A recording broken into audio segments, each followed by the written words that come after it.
దీనికి ఆన్సర్ చెప్పండి చూద్దాం. ఒక కస్టమర్ వచ్చేసి నాకు 50% డిస్కౌంట్ ఇచ్చేసేయండి, దీనిపైన ఏమి నాతో మాట్లాడొద్దు, నా దగ్గర చాలా మంది కస్టమర్స్ ఉన్నారు, చాలా మంది క్లయింట్స్ ఉన్నారు, నా ఫ్యామిలీ మెంబర్స్ వాళ్ళందరినీ తీసుకొని వస్తాను, నాకు 50% డిస్కౌంట్ ఇస్తే అని అంటే మీరేం చెప్తారు? ఏ ఆప్షన్ సెలెక్ట్ చేసుకుంటారు? నేను కింద ఆప్షన్స్ ఇస్తాను చూడండి.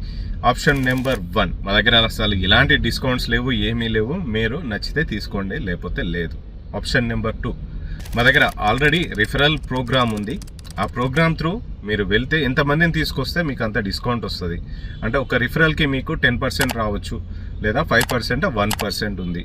మీరు ఎంతమందిని తీసుకొస్తే మీకు అంత వస్తుంది, మీరు మా దగ్గర సర్వీస్ కానీ ఆ వర్త్ ప్రోడక్ట్ కానీ తీసుకోవచ్చు అని చెప్తారు. So option number 3, okay madam మీరు తీసేసుకోండి 50%, కానీ నాకు ఖచ్చితంగా మీరు తీసుకొని రావాలి.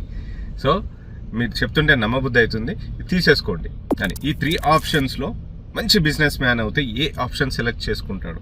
కామెంట్ బాక్స్లో కామెంట్ చేసేసేయండి. సో మీ బ్రెయిన్కి పదును పెడితే మీరు ఈ మూడిట్లో ఏదో దాన్ని మీ బిజినెస్లో క్రియేట్ చేసి ఇంప్లిమెంట్ చేయగలుగుతారు. Thank you so much. ఇలాంటి మరిన్ని వీడియోస్ కావాలి అంటే కేపీ బిజినెస్ గురించి ఫాలో చేయండి, సబ్స్క్రైబ్ చేయండి.